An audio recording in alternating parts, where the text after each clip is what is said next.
Es interesante conocer cómo se maneja muchas veces el porqué del resultado de las elecciones en países que vemos, wow, pero era un gobierno que tenía una aparente comodidad en su ejercicio. Sin embargo, cuando viene el momento de la elección, pues resulta que la oposición hace una coalición y se pierde. Últimamente hemos visto, los últimos 2 años, que elecciones realizadas, prácticamente ninguna de ellas, o casi, como hay una excepción que Manolo mencionó, que es Paraguay, el gobierno no repite. Tú mencionas en el segmento inicial, Manolo, que cuando hay crisis económicas en un país, es muy difícil que el gobierno de turno, cuando va a elecciones, pueda retener y no perder el torneo. Ahora, nosotros terminamos un año, crecimiento 2.5% aproximadamente. Hay crisis para ti económica en República Dominicana. Eres de un partido político, pero tu opinión de analista de temas de ese tipo en distintos países, pues la tomo como válida. Bueno, mira, en la República Dominicana hay una crisis económica profunda que se refleja en una inflación que, aunque se ha desacelerado, y voy a explicar que no es que ha desaparecido la inflación, es que se ha desacelerado. O sea, era una inflación que crecía a un ritmo y ha disminuido su crecimiento. Lo que quiere decir es que los productos no se han parado de crecer, de aumentar los precios, ¿no? Aumentan los precios en menor medida que como aumentaban el año pasado, pero siguen aumentando. Y los precios no bajan. O sea, porque a veces la gente cuando dice, el gobierno dice, hemos detenido la inflación. Y mucha gente interpretaría, bueno, están bajando los precios. No están bajando los precios. Los precios siguen aumentando. Lo que se ha desacelerado es el ritmo de crecimiento de la inflación. Porque tú vas a un supermercado hoy, ¿verdad? Y yo lo vivo porque voy al súper y compro, por ejemplo, el aceite. Por coincidencia, de lejos te miré en un supermercado. No nos Ya. saludamos ni nada hace unas 2 semanas. Sí. Ya. Entonces, bueno, O ya sea ves, que sí, ya que ves, vas. voy al supermercado. Ya. Entonces, tú vas y ves un galón de aceite a un precio esta semana y la otra semana está a otro precio, más caro. O sea, es cierto que se ha desacelerado un poco el empuje de la inflación en la República Dominicana, pero sigue de manera lenta su crecimiento. Eso por un lado. Por otro lado, debido a las medidas para controlar la inflación, ha habido una contracción de la economía, ¿verdad? Se ha encarecido el dinero a los fines de eso, de detener la inflación, y entonces ha habido un frenazo de la economía. La proyección de crecimiento para este año era de 5% según el Banco Central. Hemos crecido, yo creo que con números maquillados, 2.5. Con números maquillados. Yo tengo la impresión de que hemos crecido menos. Porque el banco mencionar eso. El Banco Central está maquillando las cifras. Y no solo aquí, la han maquillado en otros lugares. Yo recuerdo que un periodista estadounidense hablaba en una entrevista que veía recientemente, hablando de que él desconfiaba de las cifras sobre inflación y crecimiento de Estados Unidos.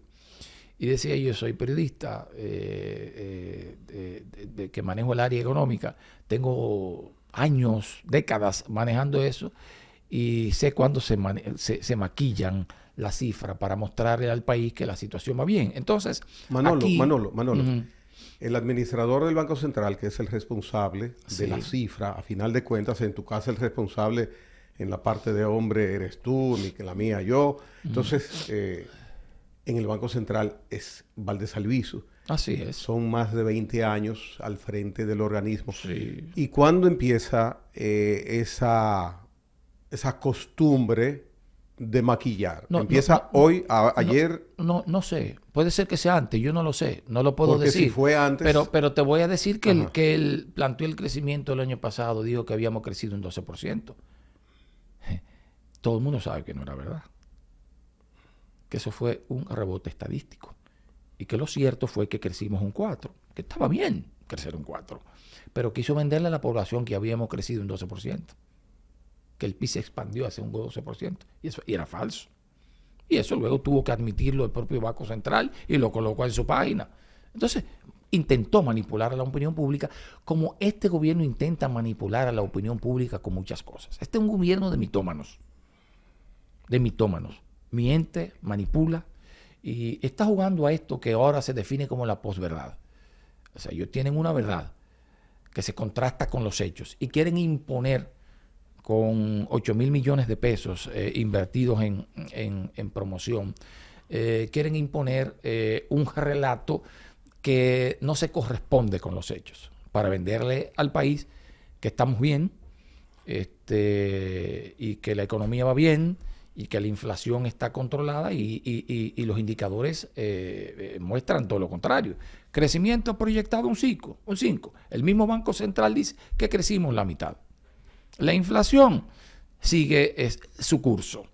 Las exportaciones se han desplomado y lo admite el propio Banco Central, ¿no? Entonces, con el tema de los 10 millones de turistas que llegaron al país, también es falso. Pero visitantes. Pero no. Lo arreglaron porque nosotros, la opinión pública, los partidos políticos, les desmontamos la mentira. Pero si te buscan los periódicos y te buscan los videos del ministro de Turismo, dice que nosotros llegamos a 2 millones de turistas. Es más, hicieron un acto, un espectáculo grandísimo en un aeropuerto del este y allí dijo que ese era el turista número 10 millones. Lo dijo, yo lo escuché y lo escuchó la población. El término turista, Manolo. Turista. Voy a buscar. Sí, turista. 10 millones de turistas. Además, ayer estuve viendo un reportaje en una cadena internacional donde hacía referencia a él, diciendo que habían 10 millones de turistas en la República Dominicana. Entonces, ¿quién te suman? Te suman los visitantes, que son los cruceristas, pero te suman los dominicanos que vienen a la República Dominicana como turistas. No son turistas. Entonces, mienten ahí, mienten en el tema de la inflación, mienten en el tema como te dije, del crecimiento económico. Mienten y maquillan la cifra en torno a los muertos por dengue. Mintieron. Las cifras de muerte por dengue son mayores, según dijo el propio presidente del Colegio Médico Dominicano. Acaba ahora el presidente de mentir también con respecto a la entrega de medicamentos a los hipertensos y a los diabéticos. Y él a veces miente para perjudicar las administraciones anteriores, la del presidente Danilo Medina y la del presidente Leonel Fernández. Pero esta vez mintió y perjudicó al propio Hipólito Mejía, porque los medicamentos para hipertensos y para diabéticos empezó a entregarlos gratuitamente Hipólito Mejía en el 2002. O sea, su vocación de mentir lo lleva a perjudicar hasta a sus propios compañeros de partido. Entonces, todo esto para tapar la crisis, todo esto para hacerle ver a la población que estamos en el país de Alicia, ¿no? En el país de las maravillas. Bien. Vamos a tomar un avión, vamos a viajar al Ecuador. Ecuador ha venido con una situación, sobre todo en el tema de la seguridad social, de la seguridad ciudadana, del peligro público que representa andar en las calles, con una situación muy drástica, muy fuerte, muy peligrosa. Los índices creciendo mes por mes. Sin embargo, la pasada semana y esta, ya ha llegado un momento que hasta vimos un canal de televisión ocupado momentáneamente, pero que eso ha desencadenado también con la fuga de un hasta ahora signado criminal que se ha escapado. El mayor y más peligroso narcotraficante. Correcto. Escapó de la cárcel. Sí, entonces, evidentemente hay una situación para salirse casi de las manos de un gobierno nuevo, de un hombre bastante joven, menos de 40 años, que llegó, lo que uno mira desde lejos, con bríos de enseñar y mostrar energía, de mostrar carácter. ¿Cómo puedes evaluar desde tu punto de vista, y vuelvo a tu experiencia que has tenido en ese país que conoces muy, muy bien políticamente y lo has visitado bastante, la situación de Ecuador hoy día? Mira, tiene raíces históricas el problema ecuatoriano. Recuérdate que Ecuador vivió una gran crisis antes de Correa llegar al gobierno. Tuvo varios presidentes, incluso el papá del actual presidente Noboa fue presidente del país en medio de esas convulsiones económicas y políticas. Una especie hasta de corralito hubo en el Ecuador. Los bancos se cerraron, la gente no podía sacar su dinero y bueno, y en medio de ese desorden gana Correa las elecciones, estabiliza el país, incluso empezó a hacer grandes inversiones, transformó realmente al Ecuador, Correa. De hecho, importante, Manolo, por si acaso no lo mencionas, Correa acaba en el día de ayer de dar todo su apoyo. Claro que sí. A pesar de que fueron rivales en el proceso electoral. Sí, acaba de dar todo su apoyo al actual mandatario. Así es. Entonces, ¿qué ocurre? Desde Bélgica. Sí, llega Correa, estabiliza el país. Con Correa hubo un crecimiento económico sostenido de sobre el 5%. Una inflación controlada. Incluso yo recuerdo que él hizo algo que se hizo en otros países, como en Bolivia, que cambió las reglas de juego a las empresas explotadoras de gas y de petróleo. Las empresas que explotaban gas y petróleo en Ecuador se llevaban el 80% de las ganancias.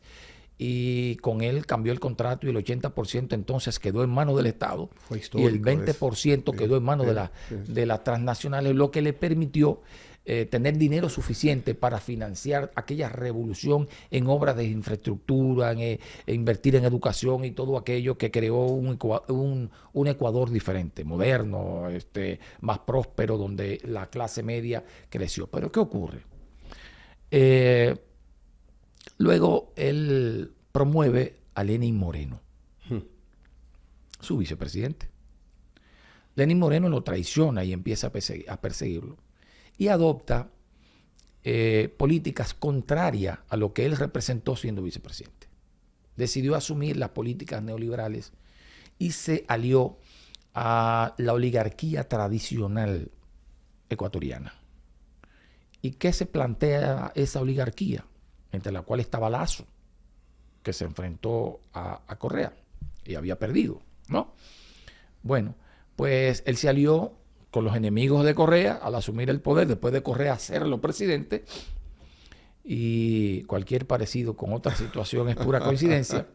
Manolo, y entonces él lo lleva a la presidencia y él persigue a Correa y apresa al vicepresidente Jorge Glass y asume las políticas neoliberales del consenso de Washington. Empieza a desmontar el Estado. Muchos analistas dicen que lo que ocurre ahora, que es lo que empezó Lenín Moreno y continuó Guillermo Lazo, es el desmonte del Estado. Al desmontarse el Estado no tiene autoridad sobre nada. Y las consecuencias son estas.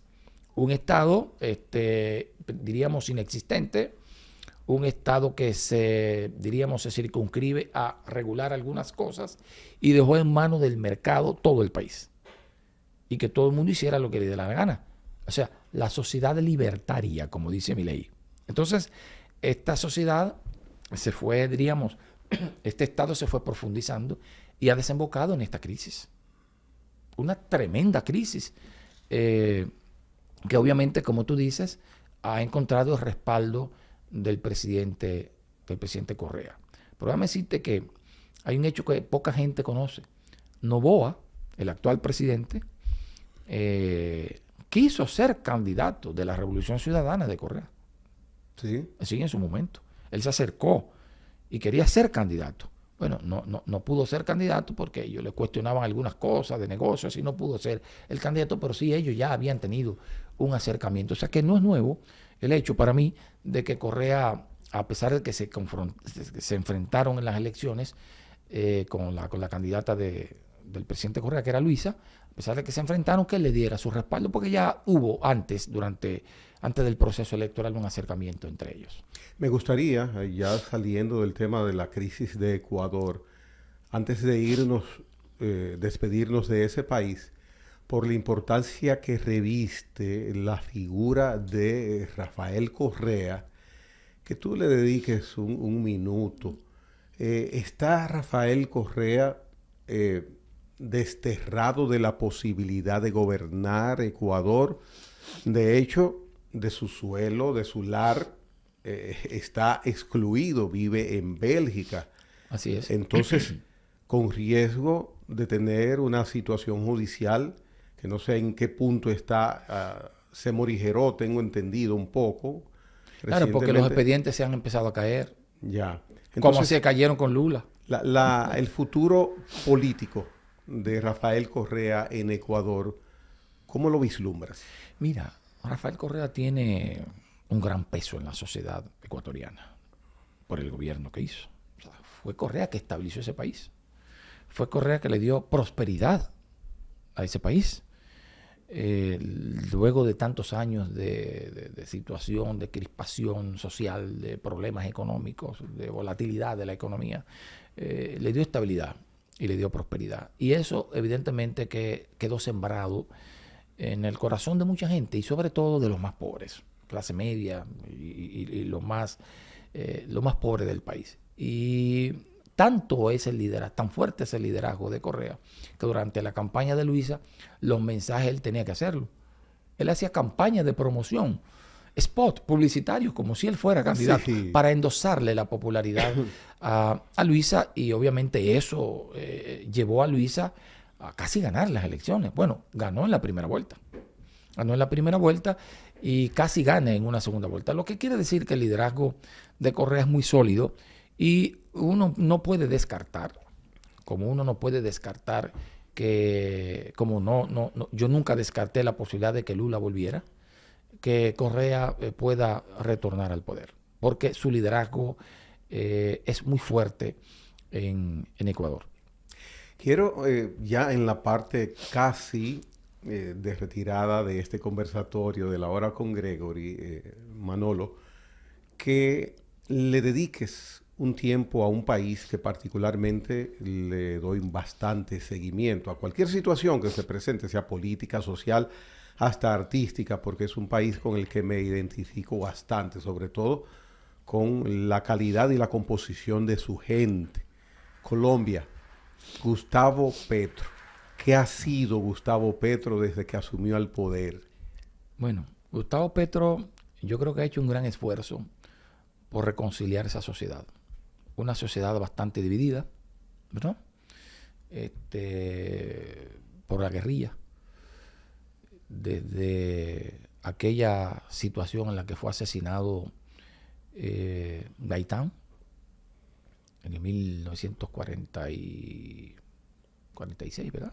Cuando fue asesinado Gaitán, que creó una situación terrible en medio de la celebración de la asamblea de la OEA. De ahí nació la OEA. Y en medio de esa situación de donde habían dirigentes importantes del mundo, incluso hasta Fidel Castro estaba ahí como dirigente estudiantil, la muerte de Gaitán dividió esa sociedad. A tal punto de que de ahí salió una guerrilla. Y esa guerrilla provocó gobiernos bastante conservadores y creó también grupos paramilitares como respuesta a la guerrilla. Y bueno, esa sociedad ha estado marcada durante décadas por esa confrontación y esa división. Pienso que Santos hizo un gran esfuerzo de reconciliación de la sociedad al impulsar y manejar los acuerdos de paz que empezaron con él, ¿no? Que tuvieron éxito con el presidente Santos. Y que con el presidente anterior cayeron un poco esos acuerdos, empezaron los incumplimientos. Creo que con Petro se retoma este tema del cumplimiento de los acuerdos de paz, el desmonte definitivo de las guerrillas. Todavía hay una guerrilla alzada, ¿no? Y hay esfuerzos para que haya una reconciliación de la sociedad. Él está haciendo esfuerzos por, diríamos, implementar una política económica justa, porque mucha gente cree que porque las telenovelas muestran solo las cosas buenas de Bogotá, pero Colombia es uno de los países más desiguales. Y en Colombia hay muchísima pobreza, mucha pobreza. Sí, así es. Hay lugares mucho más pobres que en la República Dominicana. Correcto.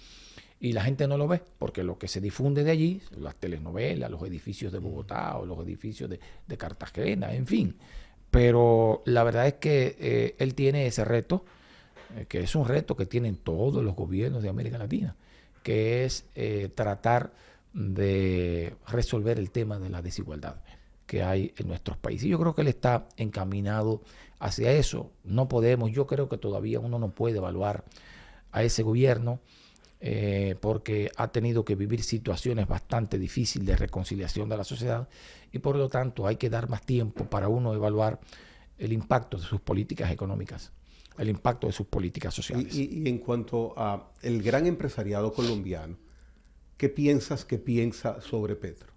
No sé qué piensa el empresariado colombiano. Tú sabes que parte del empresariado colombiano ha sido muy conservador.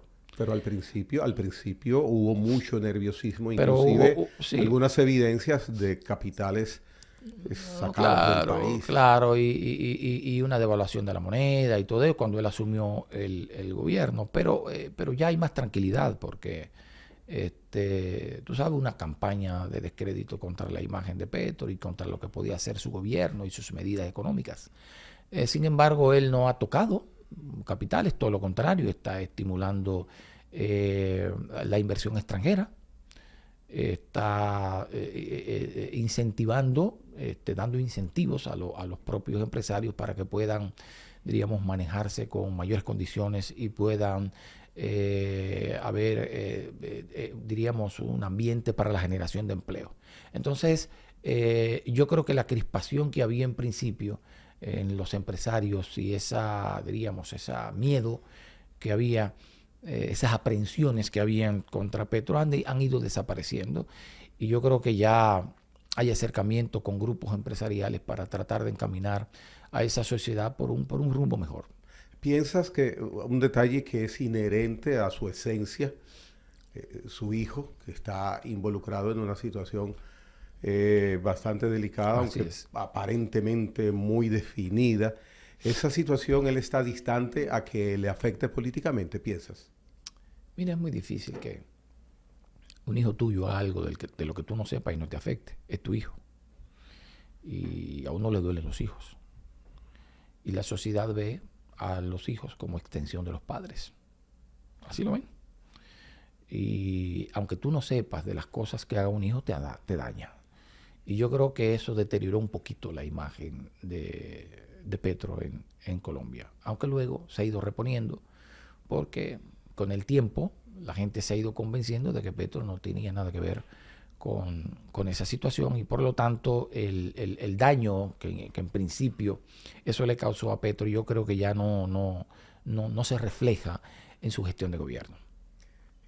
Nos vamos de Colombia para despedirnos del programa preguntándote en Haití la misión de 1,000 policías de Kenia, la presencia de Guy Philippe, si te merece alguna opinión, uno y otro tema. Guy Philippe, un personaje bastante conflictivo, que parece que estuvo involucrado en aquella situación en la que vivió Leonel Fernández, ¿verdad?, en Haití, cuando fue tiroteada su caravana. Es un personaje bastante conflictivo, que tiene una actitud negativa frente a la República Dominicana. Y habría que esperar con la llegada de Philippe a Haití, qué hará, ¿no? ¿Qué rumbo tomará?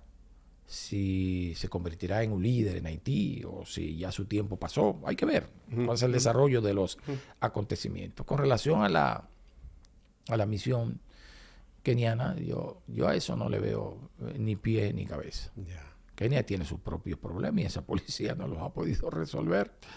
Y el problema de Haití, aunque yo creo que de inicio hay que intentar pacificarlo, yo creo que tiene que ser una fuerza multinacional importante, que primero trate de pacificar a ese país y luego se diseñe un plan que yo he denominado, no yo, que algunos denominan, un mini plan Marshall para recuperar a ese país, invertir en educación, reconstruir el aparato productivo de Haití, porque si no hay una reparación, una reconstrucción del aparato productivo en Haití, Haití seguirá siendo lo que es. Entonces, es un tema de largo plazo. Yo no veo solución a corto plazo en Haití, lamentablemente, porque la situación de Haití, en la medida en que se deteriora y se agrava, afecta sensiblemente a la República Dominicana. Bien. Manolo Pichardo, agradezco que tanto a mí como a los seguidores y televidentes de La Hora con Gregory nos hayas puesto al tanto al día con la situación básicamente política y hasta económica de algunos países, si no tan cercanos, pero sí que inciden mucho en la atención que los dominicanos le prestamos a esos países.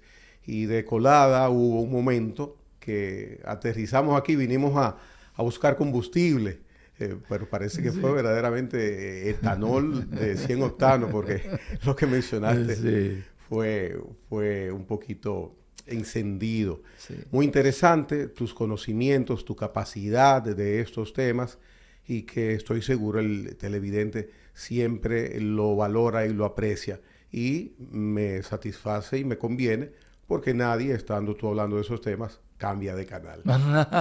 Muchas gracias a ti por invitarme a nuestro programa. Así como no, así es. Señores, Manolo Pichardo nos visitó en esta noche. Hasta la próxima entrega de La Hora con Gregory.